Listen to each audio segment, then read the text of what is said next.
Hello students, myself Manoj Kumar Sharma, Assistant Professor, Poddar Management Training Institute, Vatica. Students, today we will be teach about the topic on women empowerment. सबसे पहले हम इसका अर्थ जानेंगे। महिला सशक्तिकरण किसे कहा जाता है? महिला सशक्तिकरण की अवधारणा क्या है, इस बारे में हम सबसे पहले जानेंगे। महिला सशक्तिकरण एक भूमंडलीय मुद्दा है जो संपूर्ण विश्व में होने वाले महिला आंदोलन और विशेषकर तृतीय विश्व युद्ध की नारीवादियों द्वारा की गई महत्वपूर्ण आलोचनाओं और वाद विवादों का परिणाम कहा जाता है। विद्यार्थियों, सबसे पहले इसकी आवश्यक जानकारी जो आपको देना आवश्यक है वो है संयुक्त राष्ट्र संघ द्वारा वर्ष 1975 वर्ष याद रखने की कोशिश करें। संयुक्त राष्ट्र संघ द्वारा वर्ष 1975 को अंतर्राष्ट्रीय महिला दिवस तथा 1980 को महिला विकास वर्ष घोषित किया गया और इसके अतिरिक्त 8 मार्च को प्रतिवर्ष अंतर्राष्ट्रीय महिला दिवस के रूप में मनाया जाता है। भारत में भी 1975 को महिला वर्ष 1976 से 1985 के दशक को महिला दशक तथा 2001 को महिला सशक्तिकरण वर्ष के रूप में मनाया जाता है। इस प्रकार से जो है प्राचीन काल से लेकर अब तक नारियों की स्थिति जो है इसमें बहुत बड़ा सुधार आया है। इसमें नारी शक्तियों की जो है सम्मान हुआ है, क्योंकि एक संस्कृत के श्लोक के अनुसार संतुष्टो भार्या बढ़ता भर्त्रा भार्या तथैव च यस्मिन्नेव कुले नित्यम कल्याण तत्र वे ध्रुवम्। अर्थात जिस कुल की प्रतिदिन ही पत्नी द्वारा पति संतुष्ट रखा जाए और उसी प्रकार पत्नी भी पति को संतुष्ट रखे, एक पिता एक पुत्री को संतुष्ट रखे, तो उस कुल का भला सुनिश्चित होना है। यानी वह कुल जो है बहुत प्रगति करता है जहाँ नारियों का सम्मान किया जाता है। और इसमें जो है कल आपको एक यत्र नारीषु पूज्यन्ते रमन्ते तत्र देवता, तो इस प्रकार से ये कहा गया है। विद्यार्थियों, महिला सशक्तिकरण की अब परिभाषा के बारे में जानते हैं। ऑक्सफोर्ड डिक्शनरी के अनुसार सशक्तिकरण का शाब्दिक अर्थ किसी व्यक्ति को कार्य करने या सत्ता प्रदान करना होता है। इस सशक्तिकरण का व्यापक संदर्भ में स्वयं के जीवन पर नियंत्रण, निर्णय क्षमता, संसाधनों का उचित उपयोग, सुरक्षा, वांछनीय शैक्षणिक योग्यताएं तथा आर्थिक जीवन स्तर एवं स्वयं के मूल्यांकन कर अपनी क्षमताओं और साधनों के आधार पर उन्नति की ओर अग्रसर होना है। क्योंकि आप जानते हैं कि प्राचीन काल से ही हमारे यहाँ नारियों की जो है बहुत ही दुर्दशा रही है। यहाँ नारियों को कोई जो विशेष सम्मान की प्राप्ति नहीं होती थी, नहीं बराबर का दर्जा दिया जाता था। उनको जो है एक बंधन में रहना पड़ता था।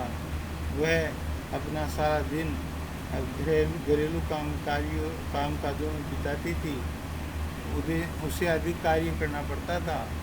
इसके विपरीत बाहर के कार्यों के लिए व्यक्ति जो है अपना कार्य करते थे और पुत्र को भी उसी श्रेणी में रखा गया। लेकिन नारी शक्ति स्वरूपा है, ये हम बात न भूलें और जो है इसको हमेशा हम याद रखें कि हमें किसी प्रकार का इसे यह महिलाओं को सशक्तिकरण का कार्य करना चाहिए, चाहे वो सामाजिक तौर पे हो, चाहे वो राजनीतिक तौर पे हो, चाहे वो पारिवारिक तौर पे हो। कई विद्वानों ने आपस में विचार विमर्श किया और कहा कि हम समाज में किस प्रकार से कर सकते हैं। तो किसी विद्वान ने कहा कि प्रथम तो ये कार्य आप अपने परिवार से ही प्रारंभ करें। अपने घर की जो भी माताएं, बहनें, पुत्रियां हैं, उनको सम्मान और उनको आत्मविश्वास, उनको आत्मसुरक्षा की भावना और उनको अभय करने की एक योजना प्रारंभ करें।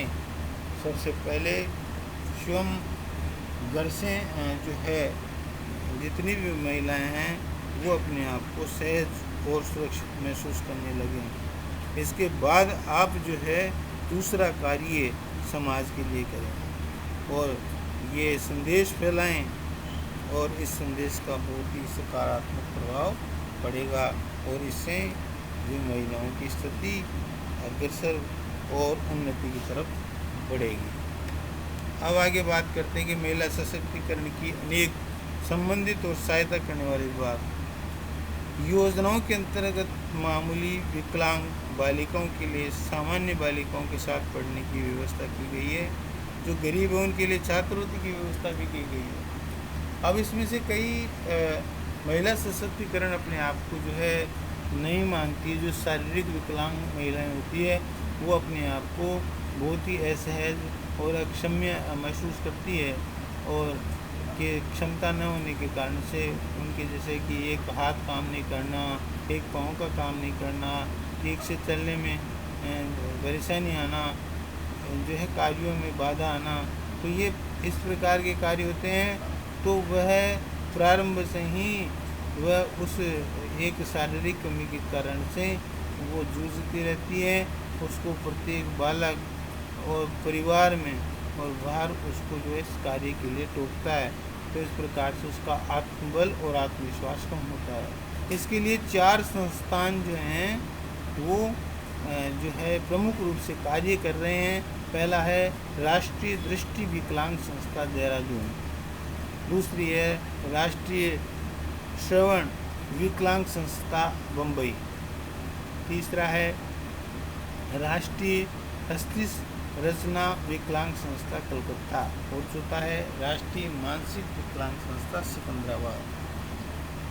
विद्यार्थियों, पहला जो है वो राष्ट्रीय दृष्टि विकलांग संस्था जो दृष्टिबाधित बालिकाएं हैं उनके लिए कार्य करती हैं।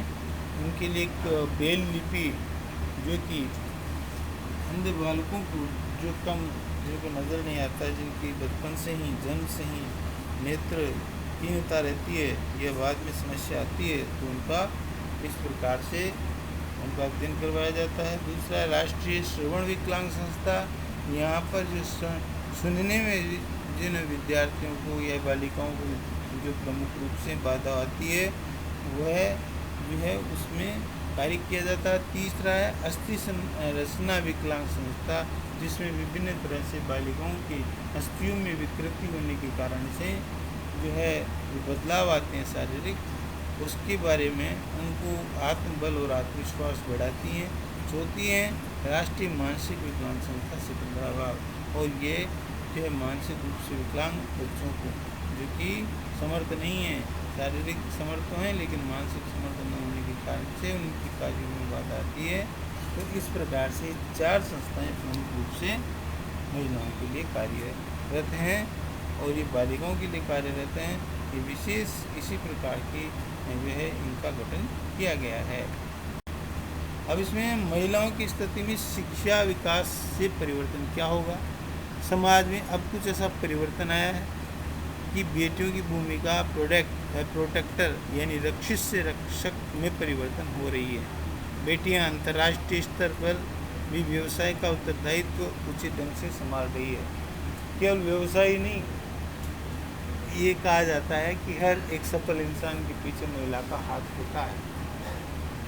तो महिलाएं केवल अभी व्यवसाय की ही नहीं, महिलाएं जो है राजनीति में भी, समाज में भी, परिवार में भी अब प्रमुख भूमिकाएं निभाने लगी हैं। राष्ट्र के सर्वोच्च पदों पर पहुंचने लगी है। अध्ययन में उन्हें स्वतंत्रता मिलने लगी है और परिवारों की रूढ़िवादिताओं को समाप्त करने में जो है आधुनिकता ने और पश्चिमी संस्कृति ने भी सहयोग दिया है। बाहर उनको अध्ययन के लिए भी भेजा जाता है तो इस प्रकार से धीरे धीरे स्थिति जो है नियंत्रण में है और सुधार की तरफ प्रशस्त हैं।